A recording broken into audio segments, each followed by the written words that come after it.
नमस्कार, स्वागत है आपका। मैं हूं दिनेश अवस्थी। उत्तर प्रदेश में विधानसभा चुनाव को लेकर सभी राजनीतिक दलों ने तैयारियां जोरों शोरों पर शुरू कर दी है और इस मामले में बीजेपी सबसे आगे चल रही है। दिल्ली में इस सिलसिले में बीजेपी की एक अहम बैठक हुई जिसमें मिशन 2022 का रोड मैप तैयार किया गया। अमित शाह के घर इस बैठक में क्या चर्चा हुई, इस बारे में औपचारिक तौर पर तो कुछ नहीं बताया गया, लेकिन सूत्रों का दावा है कि उत्तर प्रदेश विधान परिषद में खाली 4 सीटों पर उम्मीदवारों के चयन के बारे में चर्चा की गई है और इसके लिए नामों पर सहमति भी बन गई है। उत्तर प्रदेश विधान परिषद की 4 सीटें खाली हैं। इन सीटों पर सदस्यों का मनोनयन बीते 1.5 महीने से लटका है। इन 4 सीटों को लेकर अब दौड़ 5 से 7 दावेदारों में रह गई है। हाईकमान को प्रस्तावित नामों की सूची भी सौंप दी गई है। एमएलसी के लिए नाम तय होने के साथ ही कांग्रेस छोड़ भाजपा में शामिल हुए जितिन प्रसाद और सहयोगी दल निषाद पार्टी के अध्यक्ष संजय निषाद की भूमिका भी तय की जा रही है। दोनों को बीजेपी एमएलसी बनाना चाहती है। विकास और राष्ट्रवाद के एजेंडे पर कैसे आगे बढ़ना है, इसको लेकर के भी रणनीति बनाई गई है। सूत्रों के मुताबिक केंद्रीय नेतृत्व की ओर से योगी को चुनाव से पहले राम मंदिर निर्माण की उपलब्धियों पर एक यात्रा निकालने की रूपरेखा तैयार करने को कहा है। साथ ही जातीय समीकरणों को साधने के लिए भी पार्टी ने प्लान तैयार किया है। ओबीसी को लेकर हाल ही में केंद्र की ओर से लिए गए फैसलों को जमीनी स्तर पर पहुंचाने और यूपी में अन्य पिछड़ा वर्ग को लेकर किए गए फैसलों और कामों के बारे में बताने के निर्देश भी दिए गए हैं। तो अब 2022 का रोड मैप तैयार किया जा रहा है, जिसको लेकर के बीजेपी की तैयारियां पूरी तरह से हो चुकी हैं और दल भी हैं। सभी दल अपनी अपनी कोशिश कर रहे हैं, चाहे कांग्रेस की बात करें, समाजवादी पार्टी की बात करें, बहुजन समाज पार्टी की बात करें, सभी अपने अपने स्तर से प्रयास पूरे कर रहे हैं। लेकिन जिस तरह से बीजेपी अपना काम आगे लेकर जा रही है, जिस तरह से एकदम से वो लोगों के बीच में पहुंच रही है अब, तो उससे साफ स्पष्ट हो रहा है कि बीजेपी एक कदम अभी आगे चल रही है और दलों के। इसी विषय को लेकर आज हम चर्चा करने वाले हैं कि क्या कुछ स्थिति और आगे बढ़ने वाली है। और मेहमान हमारे साथ जुड़ रहे हैं प्रियंक पांडे बीजेपी से, अभिषेक राज कांग्रेस से, शशांक यादव समाजवादी पार्टी से। तीनों मेहमानों का बहुत बहुत स्वागत है हमारे खास कार्यक्रम में। अभिषेक जी, आपसे सवाल, आपकी तैयारियां क्या है? बीजेपी की तैयारियां साफ हो चुकी हैं, स्पष्ट हो चुकी हैं। एमएलसी की तैयारियां हैं, एमएलसी के चुनाव की भी, वो जो पद भरने हैं उनको लेकर के भी उन्होंने नाम तय कर लिए हैं और जो अभी मंत्रिमंडल में जो जगह खाली हैं उनको भी पूरी तरह से भर लिया जाएगा, जो 6-7 जगह हैं। बीजेपी अपना वोट बैंक तैयार कर रही है, सभी वर्गों को साध रही है और कैसे आगे बढ़ रही है ये स्पष्ट हो रहा है। कांग्रेस की क्या तैयारी है?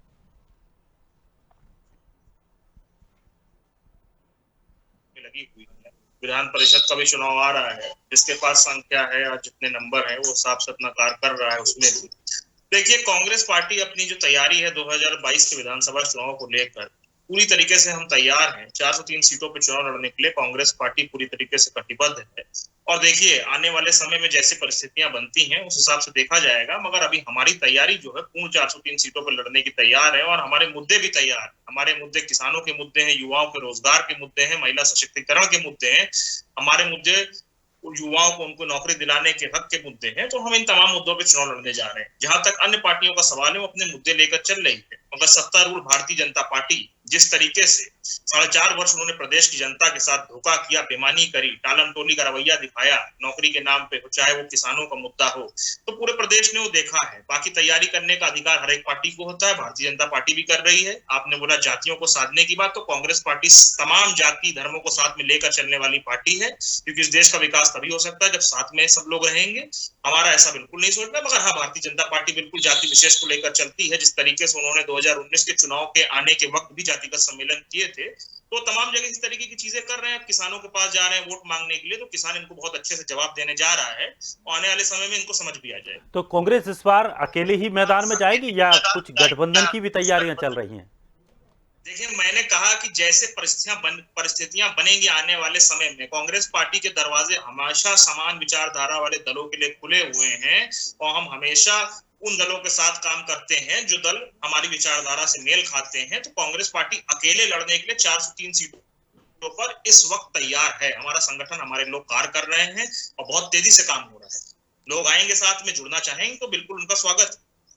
चलिए, शशांक यादव जी, समाजवादी पार्टी विपक्ष में इस वक्त सबसे बड़ा चेहरा है और सीधी टक्कर बीजेपी और समाजवादी पार्टी की उत्तर प्रदेश में देखने को मिल रही है। आप किस तरह की तैयारियों में हैं?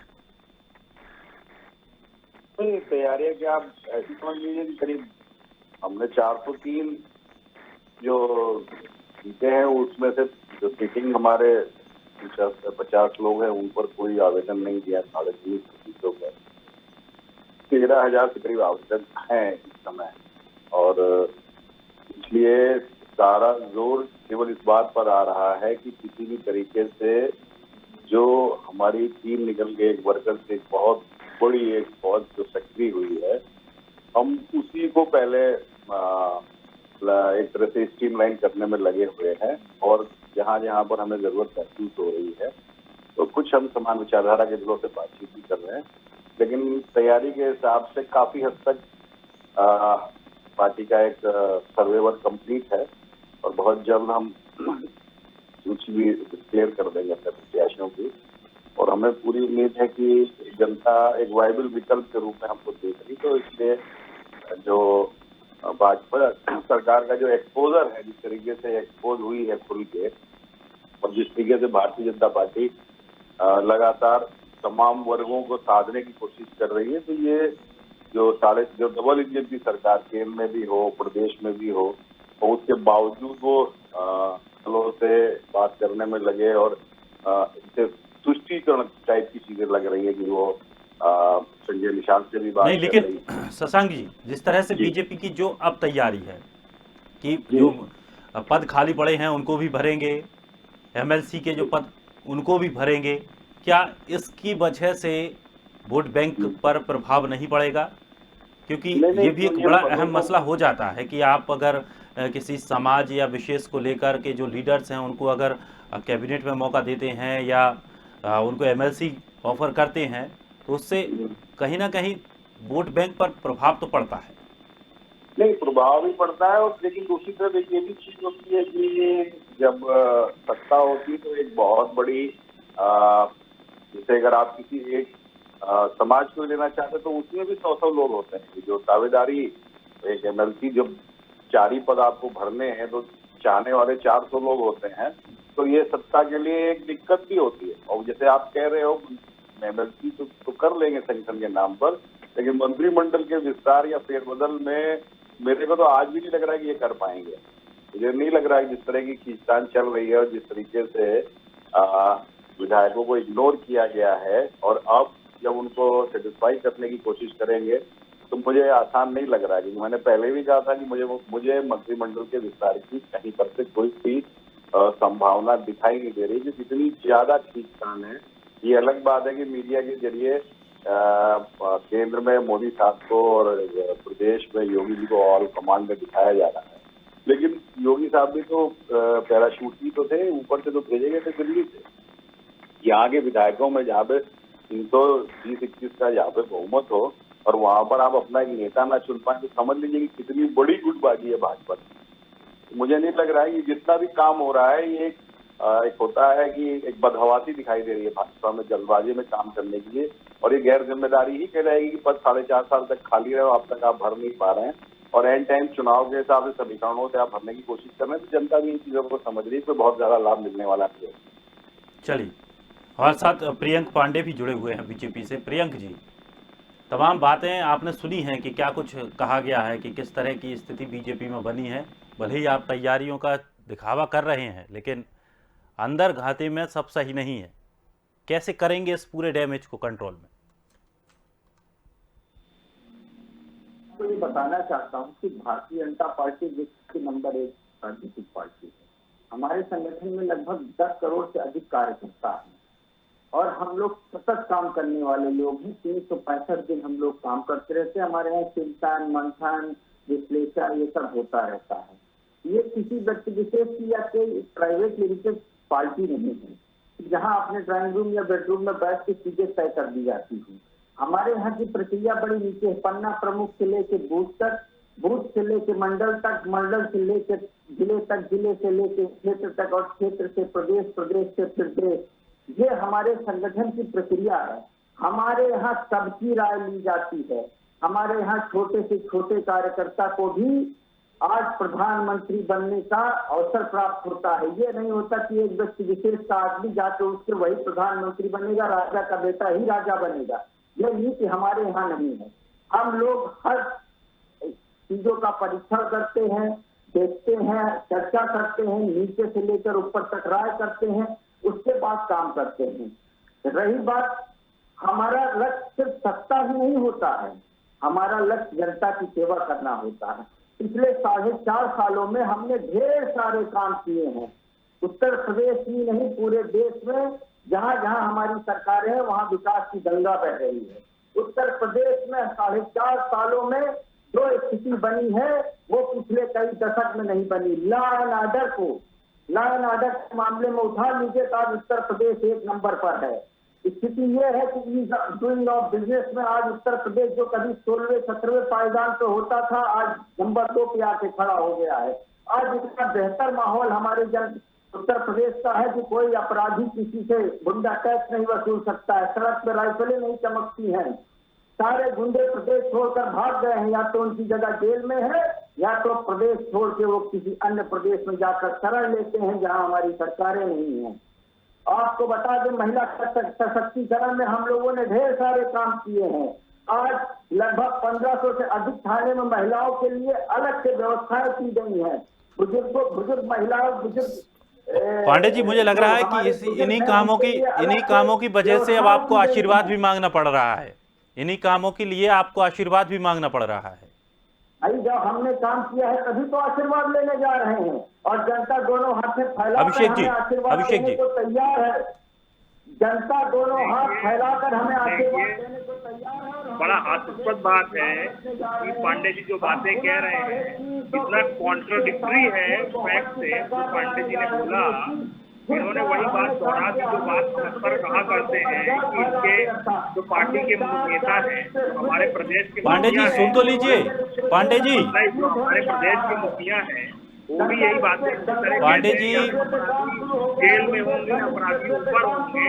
अगर जेल में है या ऊपर है तो कौन लोग हैं जिन्होंने भय का माहौल पूरे प्रदेश में फैला रखा है? कौन लोग हैं? आतंक क्यों हुआ?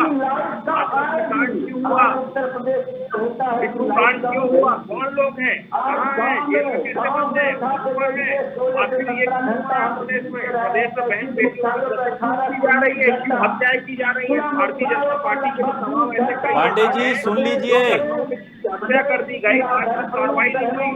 लखनऊ का मुख्यमंत्री आवाज के बालू अड्डे के पास पानी की वजह से 4 बच्चों की मृत्यु हो जाती है, 70 लोग अस्पताल में भर्ती होते हैं। यही विकास है? विकास करके रखा है और यहाँ बैठ के चलिए पांडे जी सुन लीजिए पहले। पांडे जी करने की कोशिश कर रहे हैं। आप देखिए, आप कभी सुनने के तैयार इसलिए नहीं होते हैं क्योंकि आप जानते हैं कि आप कोई काम नहीं होता है। पांडे जी और भी 2 मेहमान हैं, आप उनकी बात भी सुनिए। आप उनकी बात भी सुनिए। ये जो आप योजनाएं गिना रहे हैं, ये जनता के बीच जाना ठीक है।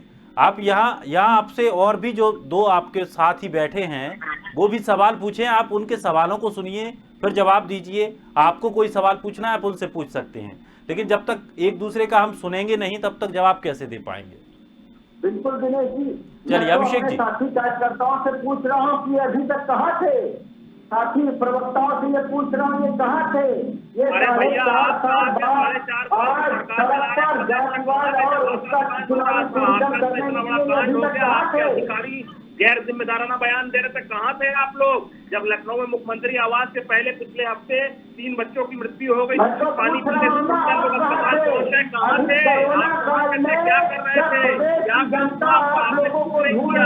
मत बोलिए आरटीसी लोग बैठ के और अपनी सीट विधानसभा बोल देते हैं मुख्यमंत्री जी के हमने इतने शौचालय बना दिए, शौचालयों में कहीं बचत नहीं है, सफाई में खड़ी नहीं है, समझ रहे हैं? शौचालयों में कहीं बचत नहीं है, स्थिति खराब है। अपनी जबरदस्ती की पीठ मत सफाई यहाँ बैठ के चैनलों पे। आखिर जन आशीर्वाद यात्रा निकालने का मतलब क्या है? आखिर जनता के बीच आपके मंत्रियों को भेजा जा रहा है। क्यों जा रहे हैं आप किसानों के बीच में सम्मेलन करने? आप तो वही लोग हैं जिन्होंने किसान को खालिस्तानी और आतंकवादी बोला था, और आज जब वोट मांगने की बारी आई तो आप किसानों के पास जा रहे हैं और सम्मेलन करने के लिए। आपने देश का काम नहीं किया। मुझे बताइए कि सीएम केयर फंड का पैसा कहाँ गया? जो लोगों से चंदा लिया था, चंदा छोड़ भाजपा ने चंदा वसूल किया था, उसका पैसा कहाँ गया? आज लोगों से आप पैसा वसूल रहे हैं। उत्तर प्रदेश में हर जगह बिना पैसे की कहीं वैक्सीन नहीं लग रही है। बता दो मुझे, आप कहीं पर फ्री वैक्सीन लग रही हो? मेरी वैक्सीन लगवा दो, मुझे वैक्सीन लगवानी है, मेरी वैक्सीन लगवा दो, प्लीज बता दो कहाँ वैक्सीन लग रही है। लोग क्या करते हैं बैठ के उत्तर प्रदेश की राजधानी लखनऊ में मैं दावे के साथ कह सकता हूँ कहीं भी फ्री वैक्सीन नहीं मिल रही है। आप बोलिए, आप लोगों ने चंदा चोरी करी है, बात कीजिए। राम मंदिर बनने जा रहा है, राम मंदिर का जमीन उधार कराया, उसमें भारतीय जनता पार्टी के जो मेयर है उसके सब सहयोगी है, सब लिप्त है। ये आपका कैरेक्टर है, दबाने का काम आप लोग करते हैं, झूठी बातें करते हैं। जनता को गुमराह मत कीजिए, बहुत बुरा कर लिया आपने। तभी जनता ने उनको पिछले कई दशक से बाहर का रास्ता दिखा के रखा है। अब आपको बाहर का रास्ता दिखा देंगे 3-4 दशक के लिए जनता इस देश में। देखिएगा बात, उत्तर प्रदेश में आपकी वापसी कितने साल बाद हुई थी? आपकी बार आपकी वापसी 15 साल में भी नहीं होगी, 16 भी बीत जाएगा तभी वापस नहीं आएगी भारतीय जनता पार्टी सरकार यूपी में। इस तरीके से समाज में आपने जहर घोलने की कोशिश करी है। एक तरफ आप ओवैसी से बयान दिलवाते हैं, ओवैसी आपकी बीवी है, ओवैसी आपके लिए बयान देता है और आप ओवैसी को बचाते हैं। जिस तरीके से ध्रुवीकरण कर रहे हैं आप प्रदेश में, जिस तरीके से पॉलिटिक्स की जा रही है, जिस तरीके से अगला पिछड़ा हिंदू मुसलमान किया जा रहा है, प्रदेश की जनता जानती है आप लोग की असलियत क्या है। आप लोग की हिम्मत को विकास के मुद्दे पर चुनाव लड़कर दिखा दीजिए। मुझे बता दीजिए कितने मेडिकल कॉलेज, कितने इंजीनियरिंग कॉलेज आपने खोले। मुझे बता दीजिए कि पूर्ववर्ती सरकार का जो मेट्रो का काम से आपने पूरा करवा दिया, लखनऊ का कानपुर मेट्रो चालू करा दीजिए। मुझे नाम गिना दीजिए स्मार्ट सिटी के कौन सी ऐसी लखनऊ का शहर जो स्मार्ट सिटी बन गया। हिम्मत हो तो भारतीय जनता पार्टी के नेताओं को बता के दिखा दे बात को। चलिए शशांक जी, अब आप दोनों किसी की सुन है नहीं रहे, और शशांक जी से मैं सवाल पूछता हूं। शशांक जी, स्थिति पहले थी जब जो पहला चुनाव था इससे पहले का, आपकी सरकार थी, आप एक नारा चला था कि काम बोलता है, और उस नारे को खूब चलाया, लेकिन बाद में जब नतीजे आए चुनावों के उसके बाद पता चला कि समाजवादी पार्टी हार गई है चुनाव, और बयान आया कि हम सही तरीके से कामों को लोगों के बीच तक नहीं पहुंचा पाए। अब चुनाव हैं, इन चुनावों में बीजेपी ने प्रयास किया है, बीजेपी वही प्रयास कर रही है, चाहे जन आशीर्वाद यात्रा हो, चाहे तमाम तरह के उनके कार्यक्रम हो, उनका सीधा उद्देश्य रहता है कि उन्होंने जो काम किए हैं, उनकी जो केंद्र की योजनाएं हैं, प्रदेश की योजनाएं हैं, उन योजनाओं को लोगों तक पहुंचाना। लेकिन जिस तरह से आप विपक्ष में हैं, एक बड़े विपक्ष के तौर पर हैं, क्या आप सरकार की कमियों को लेकर इस बार लोगों के बीच में पहुंच पाएंगे, लोगों को समझा पाएंगे, या समझा रहे हैं? नहीं सर, अब पब्लिक हमें समझा रही है, हमें कोई बहुत ज्यादा कहना नहीं पड़ता है। जैसे हमारे भाजपा के साथी बैठे हुए हैं, मैं पूरे जिम्मेदारी के साथ इस बात को कह रहा हूँ कि आप खाली उज्ज्वला के लोगों को बुला लीजिए। मैं तो पब्लिकली पूछता हूँ, हाथ उठवाता हूँ, और ये हकीकत है कि काफी बड़ी संख्या में उज्ज्वला के लोग मिलते हैं लाभार्थी कि हाँ साहब हमें भाजपा ने सिलेंडर दिया। लेकिन जैसे ही मेरा सवाल होता है कि साल भर में दूसरा सिलेंडर किसने खरीदा है, तो आप यकीन नहीं करेंगे कि 100 आदमी में 1-2 आदमी भी हाथ नहीं उठा पाते, क्योंकि उनके पास आज की तारीख में 900 रुपए खर्च करने की क्रय क्षमता नहीं रह गई है। मैं इसको सीधे सीधे ये कहता हूं कि भारतीय जनता पार्टी ने अनुदान पर जिंदा रहने की एक आदत डाल दी है, और इसको मैं तो सीधे सीधे कहता हूं कि आदमी की धोती खोल के पगड़ी बांध दी गई है। उसे एक एहसास झूठा दिलाया जा रहा है, और वो नीचे से नंगा हो रहा है, अशक्त हो रहा है। इस चीज को हमारे भाजपा के साथी महसूस नहीं कर पा रहे हैं। अभी हमारे साथी बता रहे थे कि उत्तर प्रदेश की अर्थव्यवस्था दूसरे नंबर की हो गई है, उत्तर प्रदेश में ईज ऑफ डूइंग बिजनेस में वो लगातार बढ़ रहा है। हमने और एक बड़ा वो होता है, बड़ा जबरदस्त तरीके से प्रचार किया जाता है कि कोरोना वैक्सीन का हमने बहुत करोड़ों में 55 कितने 3 करोड़ 4 करोड़ में बहुत से ज्यादा हमने वो भी लगा दिए हैं, टीके भी लगा दिए हैं। अब चीजों की जरा इनका खुलासा करिए। विरोध कर इन्होंने रहे कहा थे अभी प्रधान जी, मैं पूरी विनम्रता के साथ कहना चाहता हूँ कि आप तो कह रहे थे कि हम बीजेपी की वैक्सीन लगवाएंगे नहीं। आपको क्या प्रदेश की जनता की जान माल की चिंता नहीं थी? देखिए आज मेरी वो यही आदत नहीं है, वैक्सीन मैं बोल नहीं पा लगवा रहा इस तरीके से। मैं नहीं बोल रहा, तो आप बोल लीजिए पहले, जितना बोलना है पहले बोल लीजिए। पहले मैं जब पूरी बात कर लूं, मेरी आदत है मैं पहले पूरी बात सुनता हूँ। की बात कर रहा हूँ आपसे। आप पहले पूरी बात सुन लीजिए, भी इत्मीनान से जवाब दीजिएगा। मैं बीच में नहीं बोल पाता हूँ ना, बीच में मेरी बोलने की आदत है। मेरी बात सुन लीजिए। दिनेश जी, जैसे इन्होंने कहा, माननीय मुख्यमंत्री जी ने, योगी जी ने 1 करोड़ युवाओं को वो लैपटॉप बांटेंगे और 3,000 करोड़ रुपए की व्यवस्था करी है। अब आप खुद देख लो कि जब 6 महीने रह गए हैं, मिनिमम एक छोटे से छोटा लैपटॉप भी 28,000 रुपए से नीचे का नहीं है। कैसे मिलेगा 1 करोड़ युवाओं को लैपटॉप? जो चीजें हैं उनका इस तरीके से एक्सपोजर होता है, लेकिन प्रचार के दम पे 500 करोड़ रुपया सूचना विभाग के लिए 6 महीने के लिए निकाला है आपने। तो प्रचार पे आप करते रहो जो करना है। पब्लिक खुद महसूस कर रही है कि आप केवल उनको झांसा दे रहे हो और धीरे धीरे एक्सपोजर आपका शुरू हो गया। और ये जो जितने भी आप कार्यक्रम अब कर रहे हो, वो केवल अपनी बदहवासी को मिटाने के लिए कर रहे हो। जनता के सामने आप फुल्ली एक्सपोज हो, हमें कोई चिंता नहीं, हम जनता के बीच में जा रहे हैं और हमें जनता से मोहब्बत मिल रही है। चलिए पांडे जी, अब जवाब दे दीजिए। दिनेश जी, मैं अपने सपा के साथी प्रवक्ता को ये बताना चाहता हूँ कि हम लैपटॉप कैसे देंगे। जैसे आपने 29,000 करोड़ रुपए का 2010 से लेके और 2017 तक गन्ना के किसानों का भुगतान रोक रखा था, हमने वो किया। जैसे 1,40,000 करोड़ का भुगतान किया, वैसे ही हम युवाओं को रोजगार भी देंगे, लैपटॉप भी देंगे और प्रदेश में विकास की गंगा भी बहाएंगे। और रही बात कोरोना की, आप उसी वैक्सीन का विरोध कर रहे थे और हम लोगों ने अभियान चलाकर, सेवा ही संगठन और वैक्सीन अभियान चलाकर लोगों की मदद की, क्योंकि हम उत्तर प्रदेश को, पूरे उत्तर प्रदेश को अपना परिवार मानते हैं। हम सिर्फ एक परिवार को ही अपना परिवार नहीं, पूरा उत्तर प्रदेश हमारा एक परिवार है। जैसा हमारे माननीय मुख्यमंत्री जी ने अभी सदन में कहा कि वो पूरा उत्तर प्रदेश उनका परिवार है और पूरे उत्तर प्रदेश की चिंता वो करते हैं। इसी तरह हम लोगों ने अभियान चलाकर अब तक लगभग 6 करोड़ से अधिक लोगों को वैक्सीन लग चुकी है। हम उसकी चिंता करते हैं। आज आप चाहे जिस क्षेत्र में उठाकर देख लीजिए दिनेश जी, हर क्षेत्र में क्रांतिकारी ढंग से काम हो रहा है। चाहे वो लॉ एंड ऑर्डर हो, चाहे चिकित्सा हो, चाहे शिक्षा हो, चाहे रोजगार हो, चाहे वो किसान हो, चाहे वो गरीब हो, चाहे वो मजदूर हो, हमने हर वर्ग को। और रही बात ये जो बता रहे सही है, जनता इनको जवाब दे रही है। जनता इनको 2022 में फिर जवाब देगी। जनता ने इनको 2014 में जवाब दिया, जनता ने इनको 2017 में जवाब दिया, जनता ने इनको 2019 में जवाब दिया और जनता इनको 2022 में भी दिनेश जी जवाब देगी। और मैं एक चीज ये बताना चाहता हूं कि हमारे माननीय मुख्यमंत्री जी के प्रयास से आज उत्तर प्रदेश उत्तम प्रदेश हो गया है। और हमारा सिर्फ एक ही लक्ष्य है, एक ही नारा है, सबका साथ, सबका विकास, सबका विश्वास।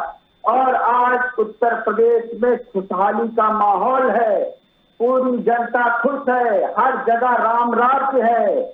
आप देखिए आज कितने गर्व के साथ हम दीप उत्सव मनाते हैं। हमने कितना बढ़िया दिव्य भव्य कुंभ का आयोजन किया। आज आप देख लीजिए अयोध्या में कितनी तेजी से विकास हो रहा है। आज आप मेट्रो की योजनाएं ले लीजिए, न केवल लखनऊ, ग्रेटर नोएडा और नोएडा, बल्कि अब गाजियाबाद, अब हम मेरठ में, इलाहाबाद में, कानपुर में, उसके बाद आप आइए रोडों का, पूरे रोडों का जाल फैलाया, 30 नए मेडिकल कॉलेज बन रहे हैं।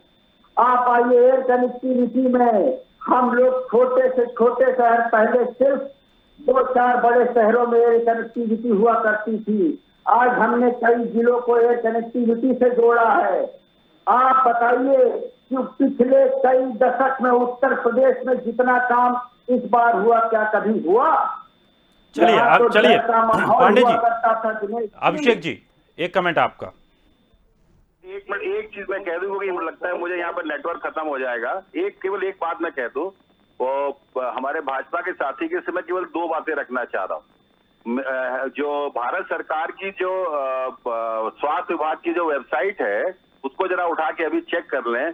देश का औसत दोनों डोज जिनको लगी है वो 9% है पूरे देश का, और सेकंड डोजेज मतलब वैक्सीनेशन में सबसे नीचे है उत्तर प्रदेश। केवल 5.5% का केवल जो है एवरेज है उत्तर प्रदेश का। और जितनी वैक्सीन लग रही है, अगर इसी रेशियो में वैक्सीन लगी तो लक्ष्य पाने में भी 1 साल लग जाएगा दोनों वैक्सीन। और दूसरी चीज मैं इनसे कहना चाहूंगा, उत्तर प्रदेश की जो चीजें खुल के आ रही है कि अभी जो हमारी स्मृति ईरानी जी, उन्होंने स्पष्ट रूप से कहा है कि कुपोषण के शिकार जितने बच्चे उसमें से आधे केवल उत्तर प्रदेश के हैं। तो ये वो हकीकतें हैं जो अखबारों के विज्ञापन से या बार बार भाषण देने से नहीं निपटती। ये तथ्य है जो जनता के सामने जनता महसूस कर रही है, जो लाइनें लग रही है। मुझे इतना कहना है कि शायद चलिए हम इस विषय को फिर इस विषय को लेकर कल फिर चर्चा करेंगे। लगातार हम उत्तर प्रदेश की राजनीति चुनाव से लेकर के रोज हम इस विषय पर चर्चा करते हैं। कल फिर 5:30 बजे इसी वक्त हम मुलाकात करेंगे और इन्हीं विषयों को लेकर चर्चा करेंगे। फिलहाल इस समय आप सभी का जुड़ने के लिए बहुत बहुत शुक्रिया और इस खास कार्यक्रम में अपनी बात रखने के लिए।